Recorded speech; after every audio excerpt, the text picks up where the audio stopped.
And we're rolling. I'm here today with Mark Logan and his crew. We got Quinn, his manager, and then we have John, his beats, his musical producer, I suppose.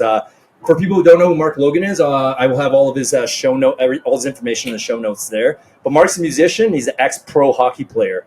Also funny dude. I got recommended to him from Mike Dunn. So Mike Dunn was the previous podcast. I'll put his episode down as well. Shout out Mike. That was a fun one. Although I do feel like you should have told more of what you told me off the air on the pod.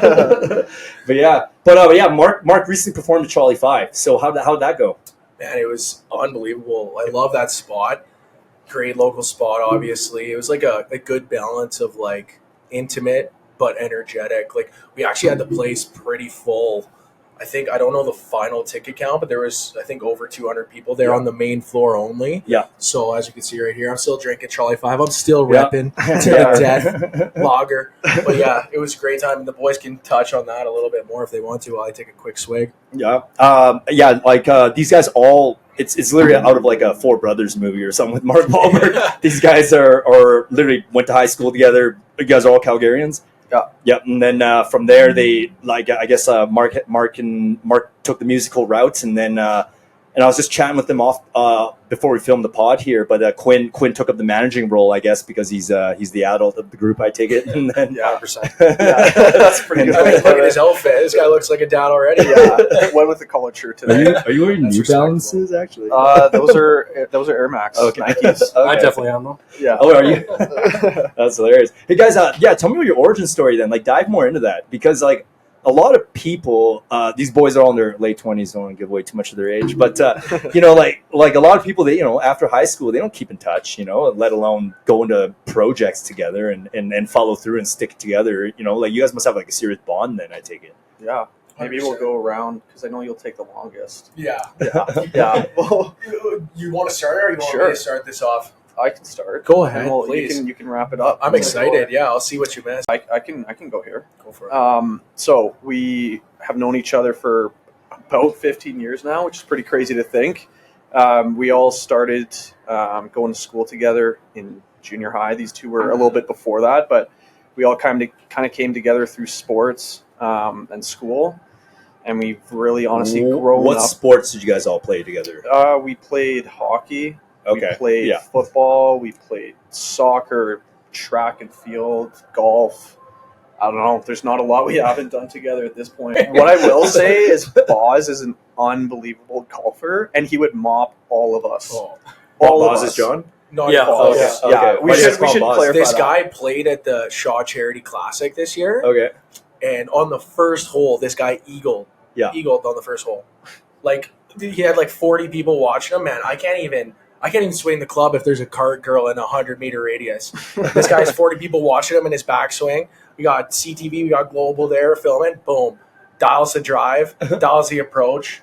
That was the pinnacle of my athletic career. That's awesome. Fact. So you're you can take pressure, it seems, or perform the lights over there. Sometimes, in the right setting, he thrives for sure. 100%. We take care of him. I don't know. We all do our thing, I guess. But getting back to it, we went through school together. We grew up together. We were all good friends, and we've stayed good friends. And in the process, I think we all recognized that we loved, obviously, sports, but music has been a huge part of all of our lives. And I think through university, we kind of did our own things. We all went to different universities. Which universities you guys all go to? So I went to school at Mount Allison University, which is in the Atlantics, actually. Okay. It's in New Brunswick. Okay. So I went out east quite far, basically across the country. I actually ended up playing college football out there. Did 5 years of business, loved it, had a great time, ended up coming home, working when I returned. And even through that, we always stayed in touch. And really our music career started to heavily, become a feasible thing through university. So I won't take too much of the limelight here, but that's my journey. And even I had some personal things, whether it was football, school, work go on. We've always kind of stayed a unit. And if anything, we're probably closest right now as things start to progress for us. No, that's a lovely story that, you took off. you would think like maybe your life path went a different direction, but you kept in touch with your homies. We all and then moved back came home. Yeah, and if anything, we've been working closer and closer through the years. Fuck yeah. Well, okay, let's keep going. Let's continue the I'll origin story. I'll build on that. Do you guys have a crew name, by the way, or is it just like Mark Logan? We used to. Yeah, so we used to have one. Yeah. And I feel like the revival is near. We still drop it in all of our music, and we're kind of known by like a lot of our friends and fans and family and followers, like as the C4 movement. Okay. So like maybe this is the revival right here. You guys are hearing it live. Kaks Podcast. C4 is back, baby. But yeah, we always kind of said that. It's like I won't get too into it. We like to remain a little cryptic with it, but like obviously C4 is a known explosive, and like why C403 Calgary, Alberta, putting the city on the map, blowing this shit up. Shit. We're all about that. Like, you know, from the jump, we've loved this city, and that's why we're still here. And like we've always just been huge proponents of Calgary, and we love to see the city thrive, whether it's in music, sports, like, you know, we like to represent. So that's kind of where that came from. And then there's a lot of different ways you can take it and interpret it, and brand spin-offs. Man, Mark, you have such a like hockey response right now. Yeah, that's true. That's like he's in an interview. That's a hockey interview. You know, like between the first and that's second. honestly good, considering I didn't have that many interviews as a hockey player. Yeah. You know, they don't usually interview you when you're a fourth line grinder, but I had a couple throughout my career, so it's good to see that I still have that part of me dialed in. Yeah. But let's get back to let's let Bozz do his thing. Yeah, I know you probably got a few for me already, but I want to hear what this guy says. Yeah. Well, just like what comes to mind is musically, he and I were doing this stuff together in elementary school. Like elementary school. Eh? Elementary school, yeah. Like we pulled up GarageBand over recess sometimes, and we would like put together some mid loops and like write hockey raps together, and we would present it. So you have been rapping already in elementary school. Man, You got to spit him detention or something right now. we talk about pressure moments. I don't know if I can deliver this right on now. the pod. Hey, who's your inspirations, by the way? Like, because you guys, That's a great question. I'm a bit older than them, if you can't tell, but because when I was growing up, Eminem and Tupac and like Biggie and everything like that was the rap game then. But when I'm thinking, that was like 97, so we're talking about 2007 ish. Exactly, I was 2 years old and I heard them, and that's where I all started. Oh, actually? Well, it's funny, you kind of queued up that question perfectly. I think Bozz was going to touch on it, and I will for sure, but you can touch on some of that. Yeah, well, for myself, I have a very wide array of influences, everything from like System of a Down to more punk stuff like Blink. I know we talked about that already. Skrillex is the reason that I started producing music. Skrillex. Okay. Yeah. I'm not like I know who Skrillex is because of Justin Bieber. That's only it, because of that one. He was with Skrillex, right? That one song. They did a whole dolphin sound. Like that's from where Skrillex, are you right? now? Yeah. Okay. So that's Skrillex. Okay, so I'm piecing together. Okay, so Skrillex was a huge influence for you. Absolutely. Mm-hmm. And then hip hop wise, like he and I grew up on Eminem, Big L, 50 Cent, a lot of just like solid MCs that we listened to throughout our childhood. And I'd say all that stuff combined is what our sound is. Like we've put out a rock style EP, we've put out a country style EP, we do electronic music. It's kind of a big conglomerate of influences.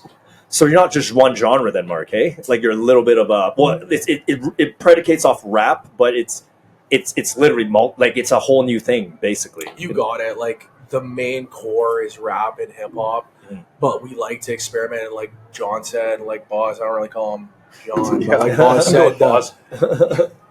We have so many influences, and we like enjoy experimenting. So we're like, why are we gonna limit that or like not do that? Let's be ourselves and be creative, and we kind of like pushing ourselves to the extremities. Sometimes it doesn't work out. But that's how new sounds come about, right? Because Exactly. like Limp Bizkit back in the day, like Totally. I mean, like that Significant Other album. Like I was like 12 when it came out. I had no business listening to those lyrics, but like I loved it, man. I remember like I bought baggy khaki pants, black T-shirt, and like a Go with New the York red hat. ball. Yeah. Because I don't know, like. But again, when Fred Durst did that sound, I mean, other than him and who else was doing? Like, I think was Korn kind of doing that. Korn, like Rage, but they were actually legitimate in terms of their kind of music. Okay. Yeah, but either way, they took the chance to experiment with rap metal, if you will, right? Because otherwise you wouldn't have that. So it sounds like you guys right now are kind of like experimenting with like multi-genre stuff, right? I wouldn't go as far as to say that it would be something like a Limp Bizkit, but like in the production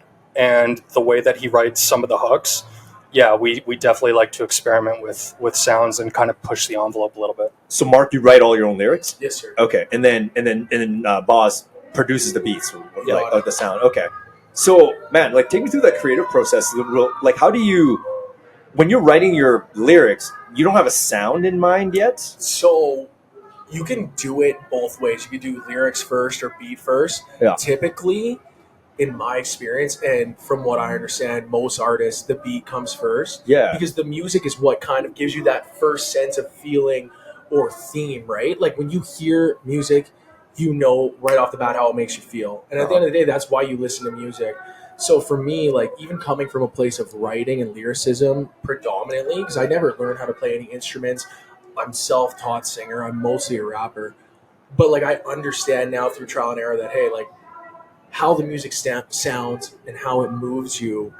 And like even sometimes if you can't put your finger on it or describe it in words, like that's what it's all about. Yeah. But yeah. So that's, in my opinion, why the beat first is important, and then you can start to fit the words together. A lot of people, and even myself, when you come up with the first hook, you want it to be catchy, so you're almost just like mumbling. You're like, you hear the beat, you're like, da, da, da, da, da, da, yeah, right? And then you put the words to that once you come up with a lyrical theme or something like that. And I'd say the majority of our music occurs that way. So Bozz will send me a bunch of beats, or he'll be sending me beats every week, and some never see the light of day. Sometimes the song's not written good enough. Sometimes like it doesn't align with our vision, but it's good practice nonetheless. You want to keep that tap flowing and just keep, experimenting with your writing style and keep the sword sharp. But that being said, I know you were curious off the bat, and to say that happens all the time would be a lie. Like, especially when you are, I wouldn't go as far as saying a poetic person, but if you're introspective and you are writing about your life in an autobiographical way, you're always going to have ammo, because everything you experience, life is art. So you're writing this down, whether it's journal or keeping in your mind. There's some songs I have that are written already that I have no beat to, that I'm like, okay, I just need to find the lyrics. Didn't know you're a philosopher there, Mark. Yeah, sorry, I just went in. Marcus Aurelius. And like, sort of going to start twisting your mustache there. As evil genius opportunity. No, I love it. Keep going. Yeah. Well, I'll just loop back on the origin story a bit. These guys did a great job, and obviously, like, that's the core of it. Is we started together, we branched off a bit, but the whole time we maintained this. So even though Bozz was at UFC, Quinn was at Mount Allison, and I was at RIT, Rochester Institute of Technology. It's just south of Toronto in the States. I was playing NCAA hockey there. And throughout that time, Bozz was just sending me a lot of beats, and we knew we wanted to do the music. We've always been super passionate about it, but we were just so busy and like on different time schedules. But throughout that time, that's when I really took steps towards becoming an artist. Like before, it was mostly just for fun, but throughout the later years of my hockey career, I found myself like being drawn or like using music as a tool or an outlet a lot, whether it was freestyling with the boys in the dressing room or writing songs on the bus or just like listening to albums on our long trips. Would you say you got more into the music than hockey?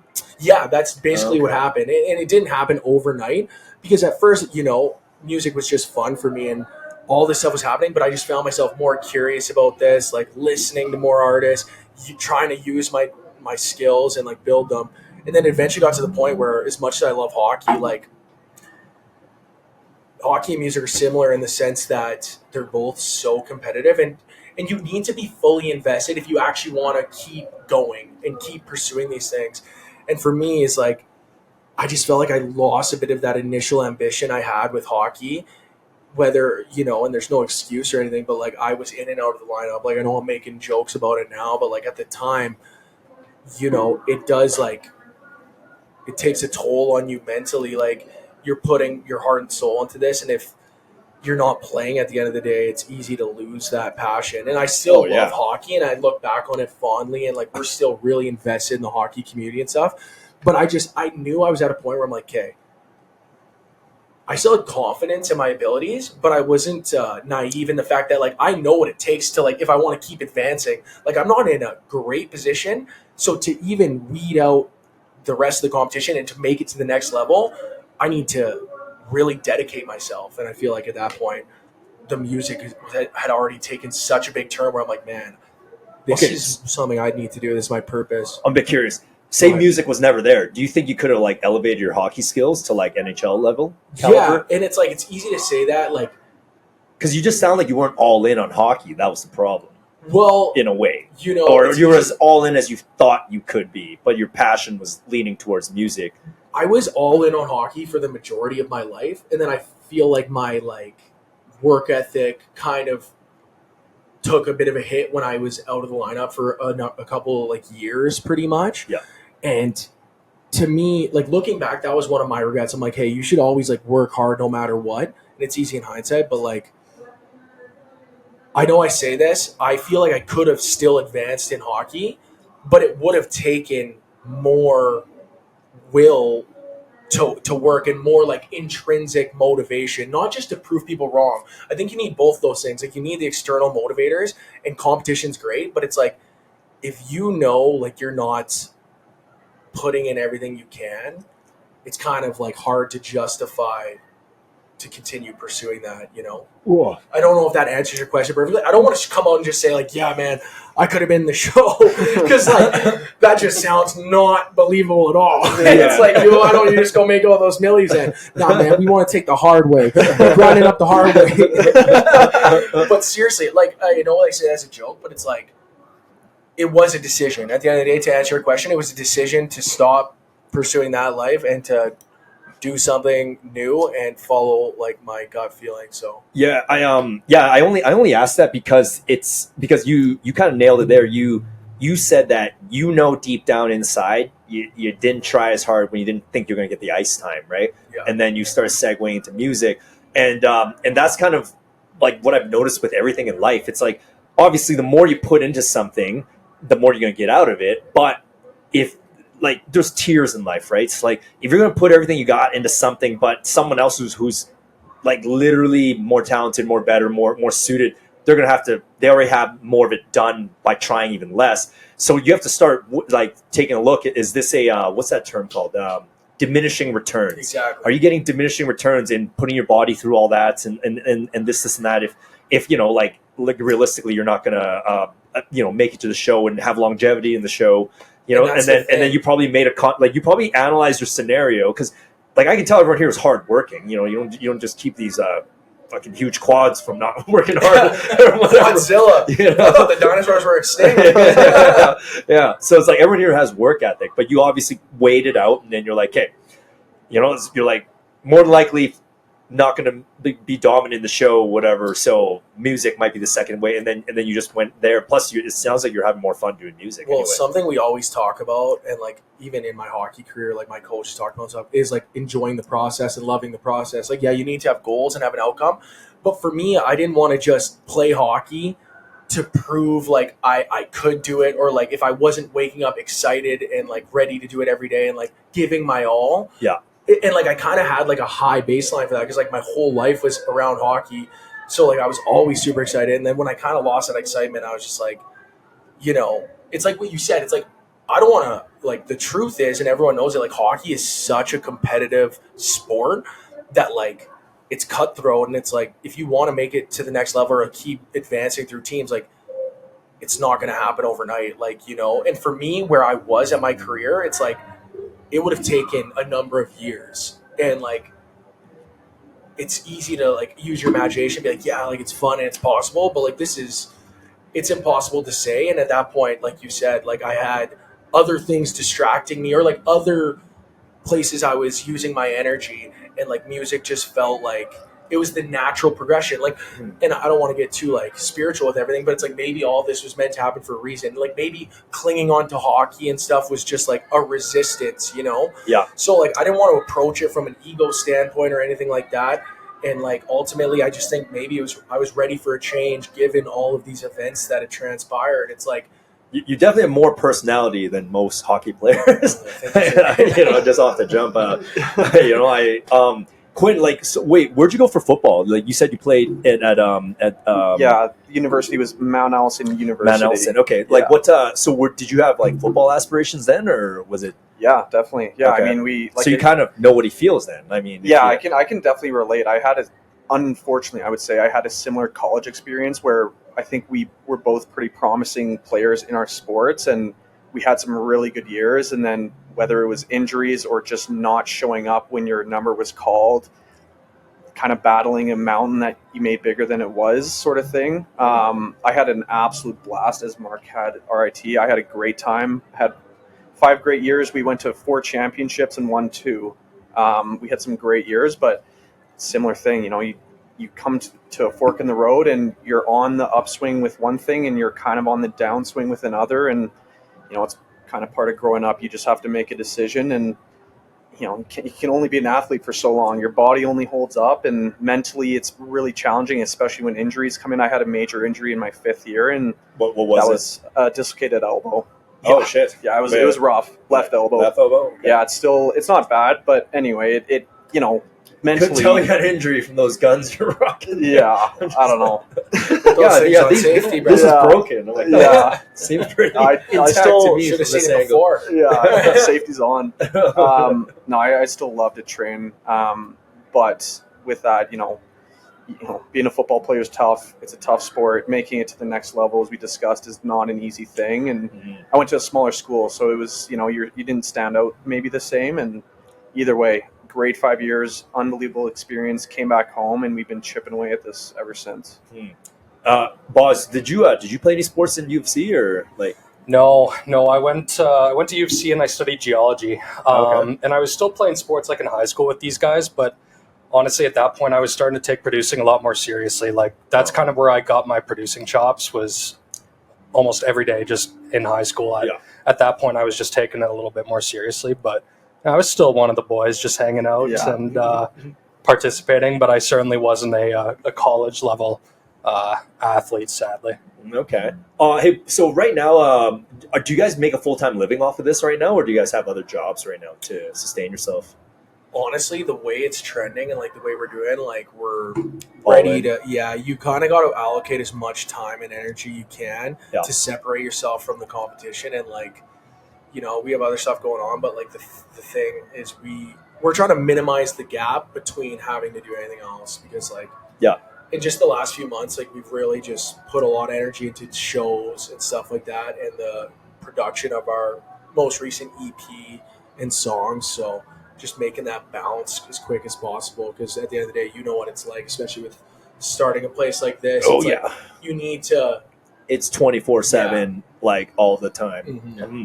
Okay, so basically, So Quinn, you just set like you set Mark up with as many shows as possible, kind of thing, and then from there, kind of like just get that cash flow going in that respect, and then making music. And do you sell your music online? Like, it's like, do you make revenue off that? So streaming revenue is kind of like the main thing for the majority of artists until you get to a certain level where you're like either touring, doing a lot of shows, or selling merch. Or doing brand deals. Like that's what's interesting about the music industry, is there's a lot of opportunities for monetization, but it's almost like exclusive to the 1%. It's like a dormant, like a lot of latent energy until you get to a certain amount of like recognition or fame, and then it's like it skyrockets. So it's like you do need to put in that grunt work for a long time. And like that's obviously developing your craft, but it's a lot of it is getting the exposure, creating your brand, because at the end of the day, it's a music industry, it's a music business. So I think just having different players in your team, and obviously you're here with us 3, but we're always looking to build the team and meet like-minded individuals, because we want to just rise as fast as possible. And I think Quinn will touch on this next, or Bozz, but that's our most recent shows have been with empowering artists. And they kind of set us up with those shows. So how many shows you got them lined up for, Quinn? So we just wrapped one, and usually like we work pretty hard on those shows. So typically we take some time, but we are working with these guys right now, empowering artists. They're a non-for-profit that we've just recently been working with, and we have some shows that we're looking to get booked. I won't say anything prematurely, but we're looking to get booked even outside of the province. We're looking out east. Obviously, Toronto's a big market. We always have our eyes on Vancouver and even areas around it. I mean, do you plan on going to the States at all, or it sounds like it's all Canada for now? The States is definitely in our sights. We have some ideas on what we'd like to do, whether it's like a full-out tour. I think it obviously has to make sense financially, and you have to have enough meat on the bone, so to speak. So there's plans for that. Nothing I wouldn't say solidified that I can speak to, but I would say over the last, we played 7 shows at Stampede. We opened for some huge artists. Yeah, who'd you open for, Mark? Yeah, go into it, Mark. Yeah, so we opened for Jack Harlow. Oh, sick. Kid Leroy, Ice Cube. Oh, sick. You opened for Ice Cube? Those were the main guys. They had the other, Metro and Wiz. So those are the 4 main. Yeah, man, it was crazy. Yeah, and 7 shows in 7 days. Yeah, were you nervous opening for Ice Cube? You always get those pregame jitters, pre-show nerves, but you feel like you deserve to be there. Yeah, so I feel like that's why people in the same position as us do it. I love that challenge of being nervous and kind of a moment of truth where it's hey, there's no turning back now. It is it's kind of an adrenaline thing, I guess. It's the same as someone jumping out of a plane or something like that. But for me, it's even more meaningful because this is my purpose, and it has more vulnerability too, right? You're talking, you're putting your life on display, but yeah, I don't want to get too philosophical one more time here, but we do love that, and we prepare and stuff, but it's not until you get ready to get out there and you're holy shit, this is. But you always want to keep advancing, right? Are you guys nervous for him when no? Mark is too. Mark's a showman. Hey, Loads is meant to do that. Yeah, for sure. Okay, that's and all 3 of us are on stage too. And we all did Bozz is behind the decks, DJing, mixing, and everything.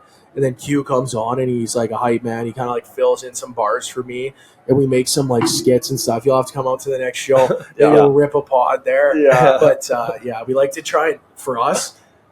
It's the same with our musical influences. We like to try and infuse stuff that we've witnessed either in sports or in comedy.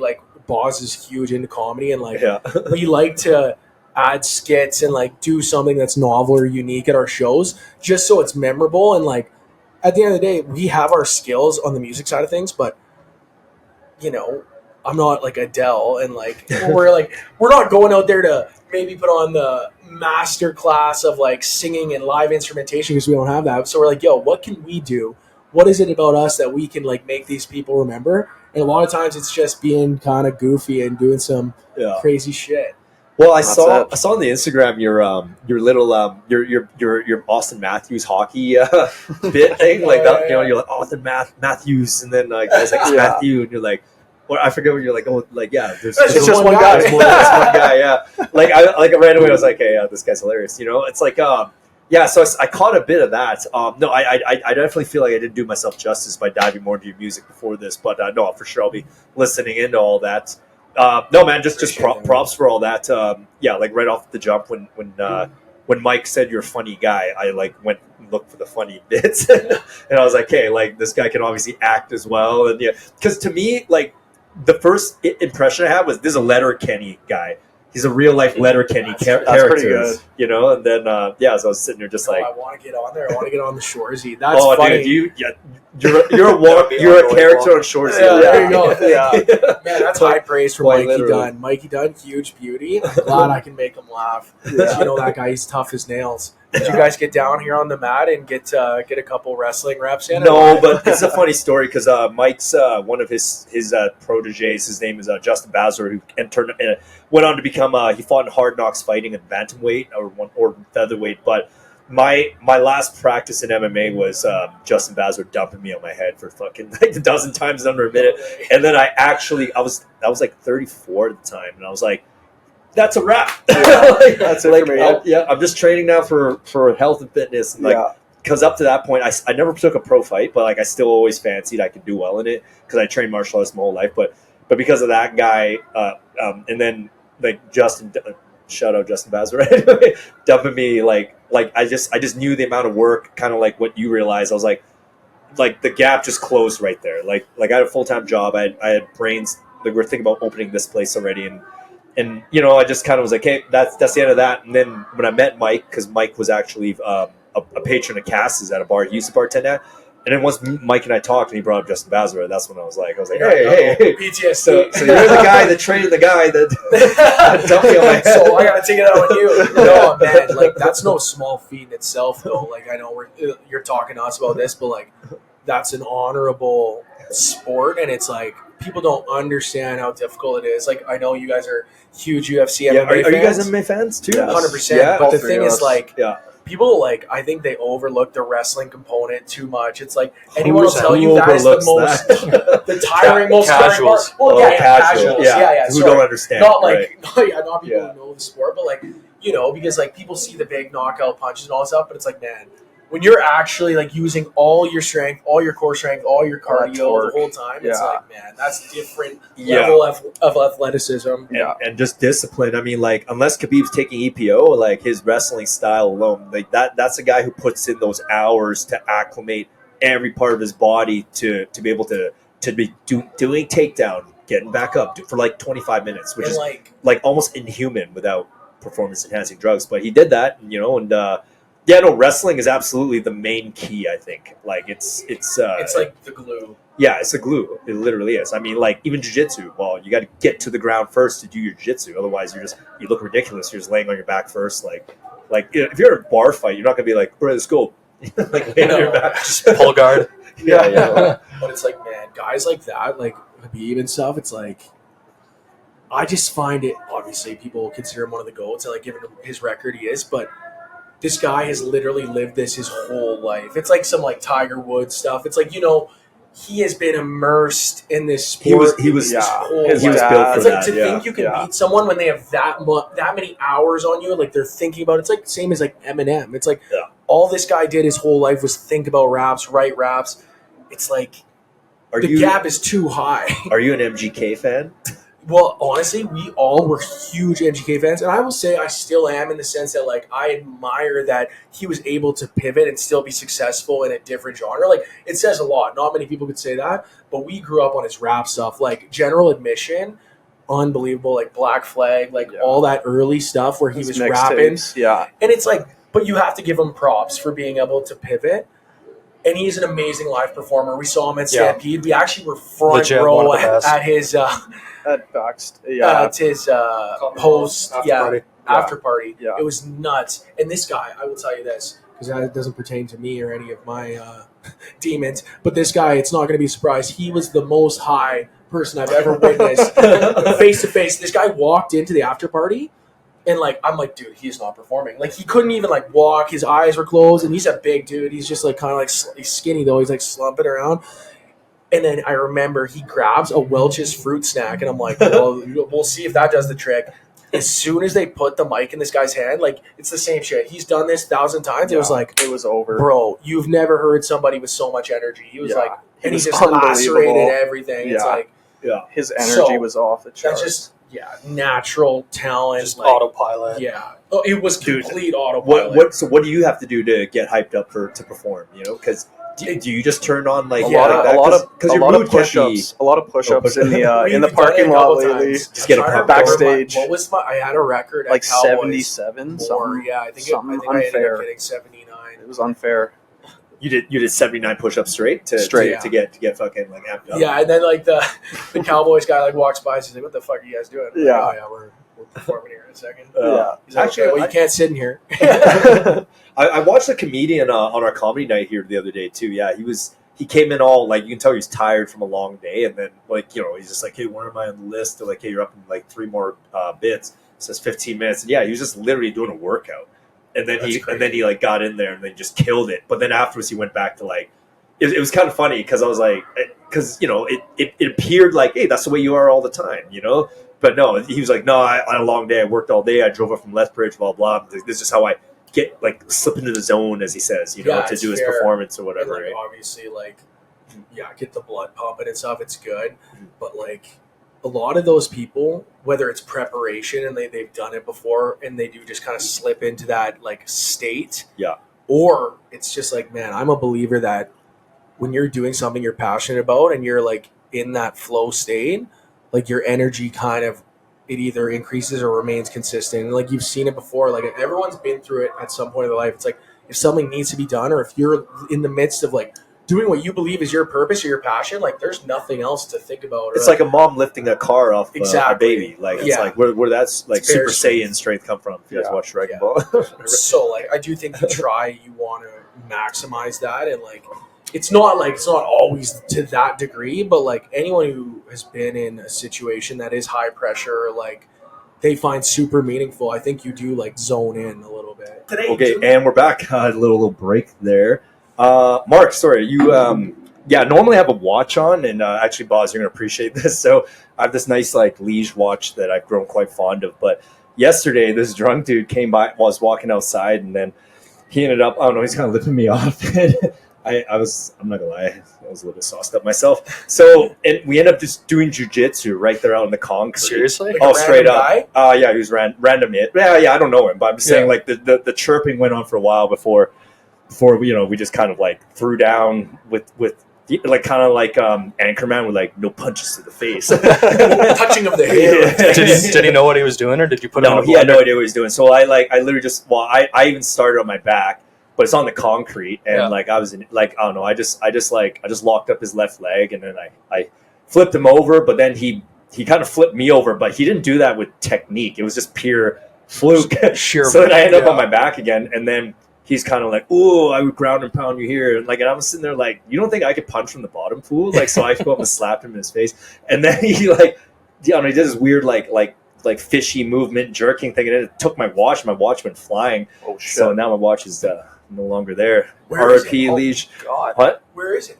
It's broken. It's smashed. Oh, and man. like, so normally I have a watch so I can tell how long we've been filming, but like now I don't have my That watch. sucks. Yeah, no, but the guy ended up being cool. He came in and bought a couple rounds of drinks and shit. But again, I'm sitting there thinking like I need to grow up a bit. They're doing jujitsu on the concrete. Jujitsu in the streets. $10,000 fight. Yeah. So fuck yeah. But it sucks to say I've been in that situation more than once. Now you just live in the moment. I guess, yeah. I don't know, man. So I was like, no one's gonna fire me because Is that the move then? If you're about to get in a scrap, you just pull guard and you're like, all right, let's just honestly, do this. man, I'd rather just wrestle first now because Yeah. I gave him the benefit of the doubt, and like him by pure fluke took a pretty dominant position that. Yeah. And if I wasn't drunk, I think I wouldn't have like let that like happen. Do you guys train jiu-jitsu at all or anything? I did a little bit Yeah. last year. Yeah. Yeah, it's actually fascinating. Half of it's physics. That's why there's a bunch of nerds. Like you just get your body weight in the right position, and you really can't do much. And Yeah. but that guy stumbled into that. Like he Okay. absolutely did not like. There's no way he planned like that perfect. Like his chest was on top of my chest, and I'm sitting there like kind of like all his body weight's on. I'm like, okay, well, I'm not flipping this guy off of me right now. And then, so I don't know, but yeah. That Anyway. sucks. Switching a little gears here, like you guys are all MMA fans. I was talking to Bozz about this earlier. What do you guys think of that, like Shawn Strickland fight?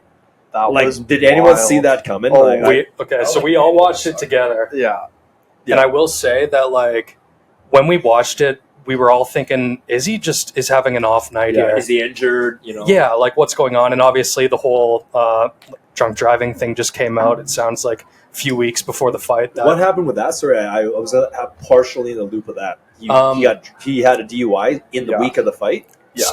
I think it was a couple weeks out before the fight. Yeah. Okay. He got arrested in New Zealand, it sounds like. So, that is what it is. But, like, I watched the fight back again, and I don't think Izzy had an off night. I think Shawn just Shut him executed the down. perfect game plan. Yeah, that's what I was thinking too. And then I was gonna say, because Strickland, he almost has like a Wing Chun shit going. Like I don't know if you guys ever trained in that martial. It's kung fu, right? But there's a lot of hand fighting, and like normally you would think with wrestling being introduced, you're like, who cares about hand fighting anymore? If someone just double legs you, puts you on your back. Yeah. But Strickland's fight IQ, with the way he was cutting corners, keeping it right in that phone booth range, so it's hard to do a takedown. You can't really kick. And I was just sitting there thinking again, I'm like, just when you thought you've seen it all, it's like, it just shows you again. Oh, pardon me. It just shows you again, like martial arts, we're only cracking the surface of this shit.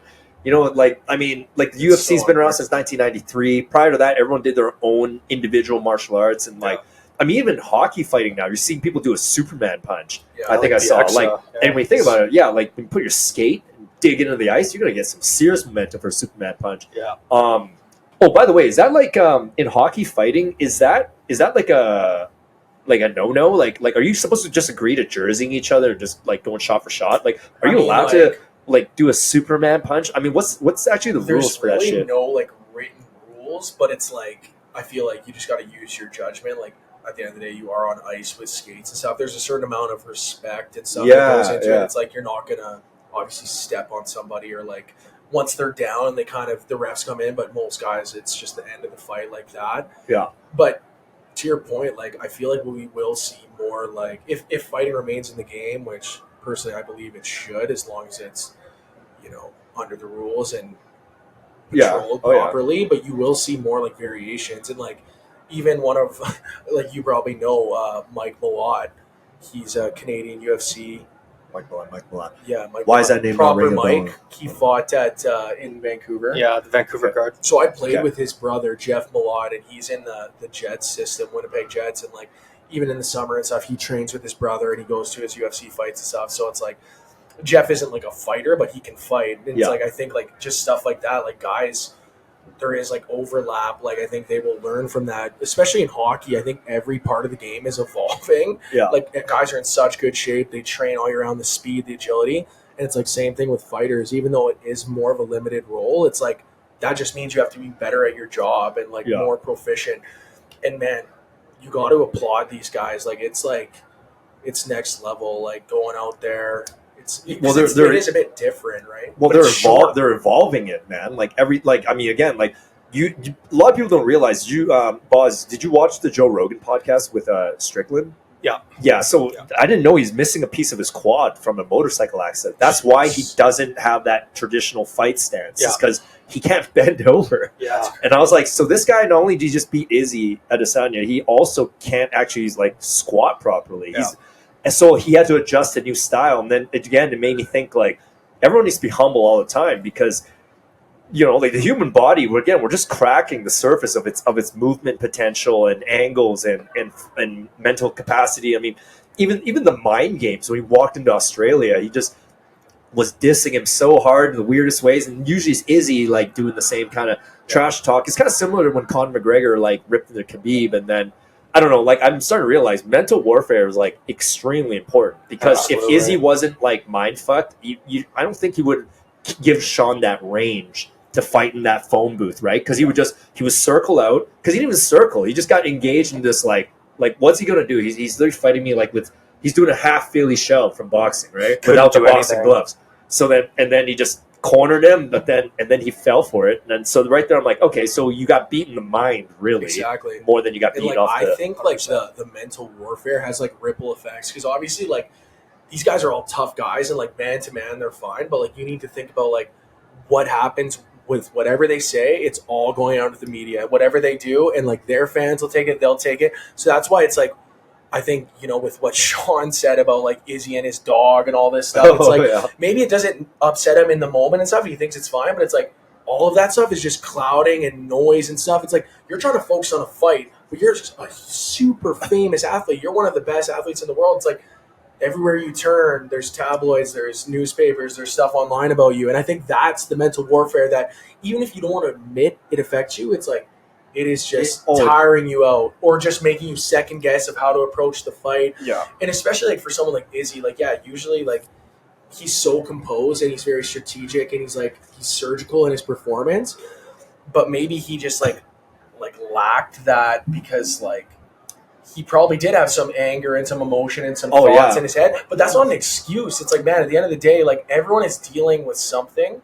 And that's why I agree with like, Shawn he deserved to win the fight, and to your point, like I thought he controlled the center of the octagon, and like he won in every which way. He won mentally. Crazy. He won literally. He won with a newish technique that like name another fighter that fights like him. He's on his own style right now. Neutralized that reach and that leg distance so well. Like it seemed like Izzy was just flat and slow, and every time like he would overreach, Shawn was still good defense, either block it or out of range, and like he still had enough range to counter really quickly. Yeah. Whereas typically, like from what we've seen, Adesanya is like a master of the counter. He almost got like a dose of his own medicine, which was unexpected. It was like a counter of a counter. Yeah. It was kind of odd. Also with Strickland too, man, we're going down an MMA rabbit hole, but like he also spars all the time because like there was this big movement about protecting your head, no more CTE. So fighters they resort to sparring once a week. So you got once a week now, 5 rounds on Saturday, and then the rest of the week to recover and work on technique. Shawn Strickland's training is just sparring essentially, and like he doesn't really lift weights. Like it's like that's why his body's been doughy. But that's why I'm like, man, again, just when you think everyone's telling you to do one thing, you kind of have to think for yourself because like life is 3D chess, not fucking checkers. You know, 100%. like and it's just like again now he shows there's Wing Chun in MMA. Yeah, you would have thought that, but there is like just parrying and like hand slapping and shit. And I agree with you. Yeah. Now I'm starting to think fucking Steven Seagal might actually have something. Actually, he might not be a fraud. I agree with you. I think everyone needs to like approach their training and stuff differently. Yeah. But it's funny because like my personal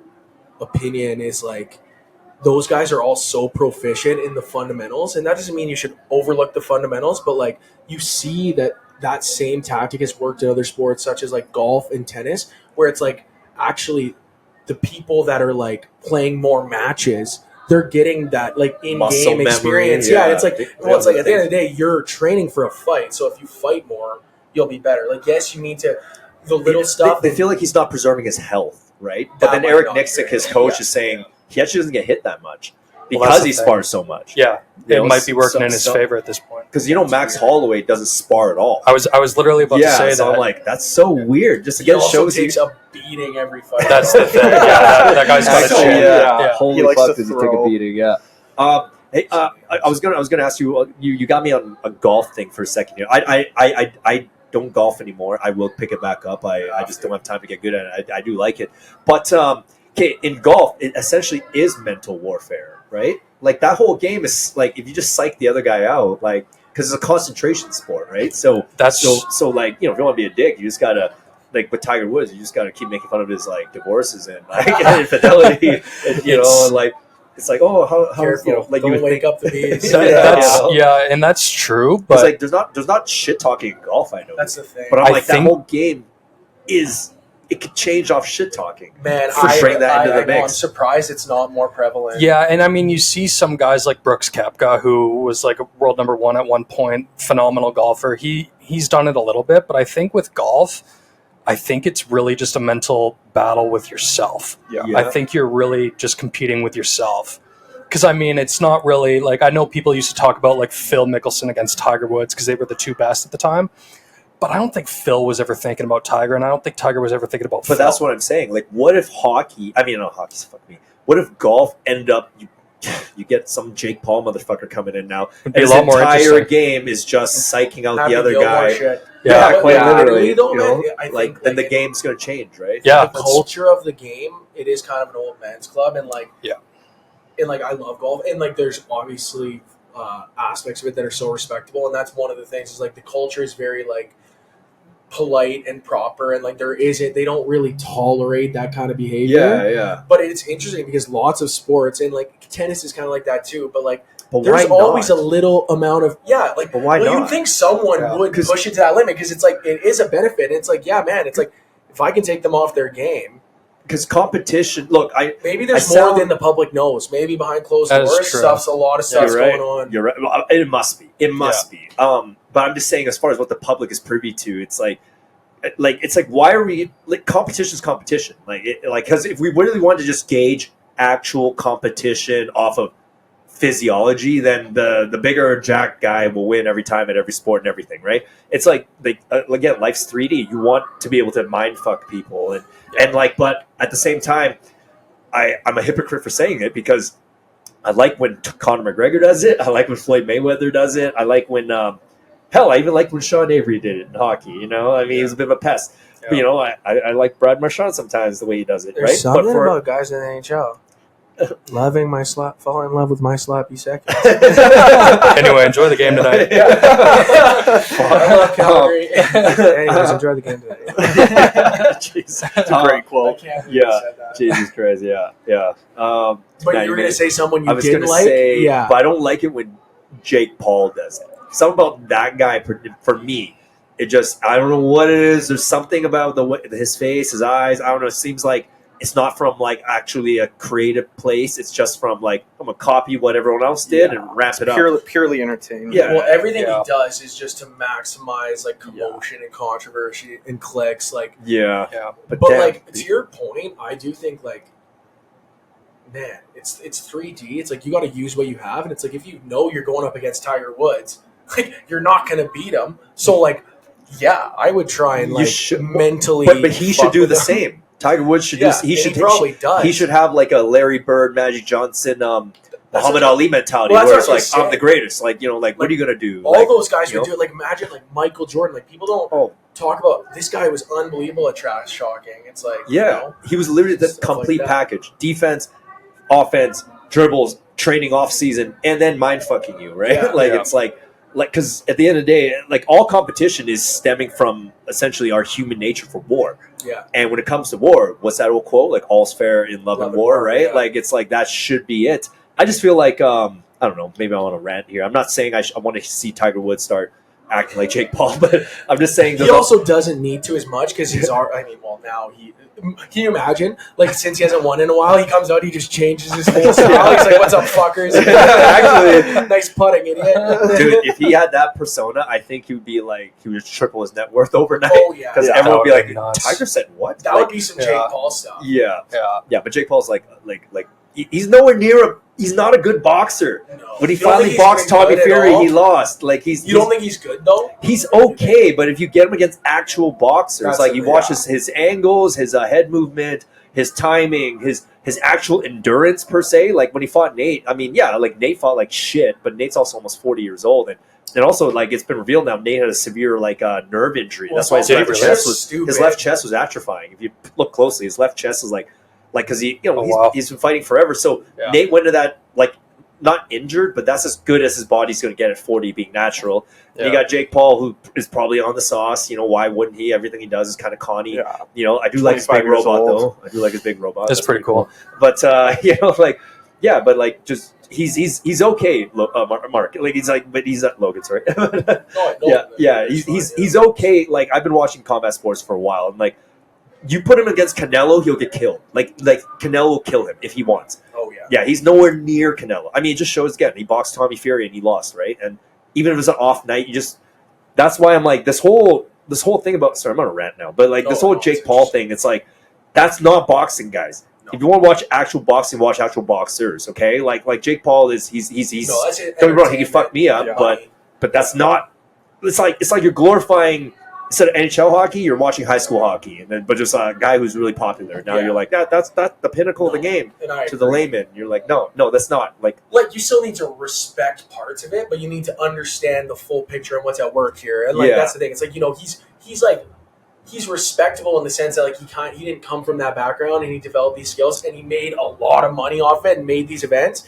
But if you're talking about it in terms of like actually being like an expert of the sport and being for now, who knows? 10 years from now, maybe he actually is good. Like, but for now, he's not. I still think he'll get killed. Good, but it's like I understand that like there's guys that have, like kind of what we said of minimizing the gap. It's like those other guys are like they can eat his lunch. Yeah, but they just like want to make the money. They just want to be a part of this and stuff. Well, they just handpick it in the perfect way. Yeah, like I mean, I feel like that's where our society is. I don't know if it's wrong, but it's just where it's at. Everything now is about because we don't have real problems. Like we're not hunting a tiger. We're not. Like thank God.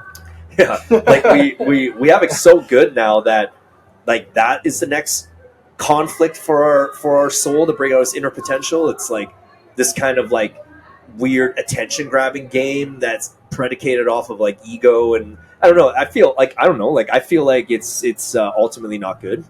I don't feel good about it watching it because I'm like, what are we doing that makes it good for humanity? We're just taking bullying to like another level of fucking 3D. Really, that's I mean, you're not gonna put up Jake Paul next to Tyson or Ali at any point, right? Ever in their prime? Fuck no. Have you watched Mike Tyson highlights? Even just thinking of the history of boxing, I hope at least that that name isn't associated with Mike Tyson or Muhammad Ali. I hope not either. But right now, like, you know, history is written by the victors, and social media is written by the click grabbers. It's all about social media. So that guy can fucking write whatever history he wants, and so many people are so naive now, they're just not going to pay attention to that shit. It's just what you're exposed to. Yeah. And like, it's all just about commanding attention and like monopolizing attention. At the end of the day, that's all these people do, and that's why, like, it's no surprise, but the biggest way to get attention is to provide controversy and shock value, and like that's what they're in the business of. And you have to give them the credit that those people are good at that, and like that's a skill in itself. But you need to see it for what it is, and a lot of people just get too emotional about it and can't understand it. It's like, it sucks that we now know through real life, like actual circumstances, humans do respond to negativity. That's the only thing that actually gets us going. Like, that's something I firmly like cemented on. Like, if you go off positivity, it's like no one cares, and like even I don't care, but you should care. But that's why half the people are it just doing the wrong thing now intentionally. Now, you were saying Jake Paul intentionally is like unraveling that yarn of the human emotion, which is controversy. But what I have to ask this is, like, who here in this room, how would your conscience feel like if that was the way you made a living, is making other people feel bad?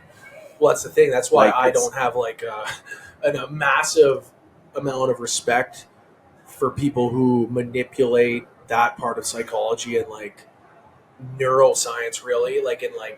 But it is part of the game. You need to understand that people and corporations, everyone here is trying to they're trying to elicit an emotional response. And to your point, an easy way to put this into like perspective is, it's a lot easier for someone in a bad mood to put you in a bad mood than for you or other people to try and raise everyone up in a positive mood. Yeah. It's like one bad apple can spoil the bunch.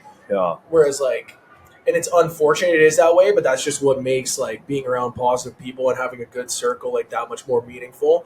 And at least it stands out more, so you know it's more novel when you come across it. Mm. Well, that was a TED Talk there from Mark Logan. That was well said. No, well said. No, I didn't mean a sarcastic way. I mean, like, you guys are all smart guys. I really enjoyed this pod. Wait until you hear his freestyle, though. Oh, yeah. Spit some bars, Mark. We might have to cut this out. We'll see. We wrote this in the car on the way here. Some window bars. Let's go. What was the occasion here today at Kaks Bar? Trivia night. Friends-themed trivia nights. So people watch that sitcom Friends, which was definitely a show I grew up with. So, do you guys ever watch that show? Oh, yeah, man. Yeah. Yeah. We're about to find out. Okay. All right. Who's the hype man usually? Quinn here? That's me. Yeah, tee him up. Let's do it. Tee me up. Yeah, I'll tee up on a pedestal there, buddy. Yeah, what I will. job. Yeah, give me a second here. Okay. No, what I will say. Give me a second. Give me a second here to breathe. Wait for this guy to stop laughing. Sorry, man, that was good. Yeah, that's my boy right there. Mark Logan spits fire out his peephole, and he's about to peephole. Oh, okay. Is that okay? Yeah. Yeah. Okay. Yeah, man. You do the talking. You do the talking. Let's go. All right. One-way ticket to the top, fam. Can't see that? You need some glasses or contacts. Hit the gram, then the search bar. Come on, man. Do yourself a favor. Watch some Kaks Bar and Podcast. Grateful guy with a faithful team. It's all blue skies. We making Rachel green. Chilling with my friends like I'm Chandler Bing. Oh, that's your girl, homie. I ain't know you had a thing. Brunettes and blondes, I like Monica's and Phoebe's. Call me Steph Curry, because these threes be easy. And Q's Ross, but that's really only because Bozz going to Oz with Shawn and Zoe like a Joey. Road to success, but with the style that I have, I made a quick pit stop at Electric Ave. Gassed up in the flame, I'll end it with a bang and dummy this 16 like a 16-ounce drink. Yeah, let's go. Let's go. All right, guys. Thanks for tuning in. The boys, all their information is going to be in show notes there. And everyone have a great night. Okay, guys, I want to do this again with you. Okay, 100%. bye. Thank you.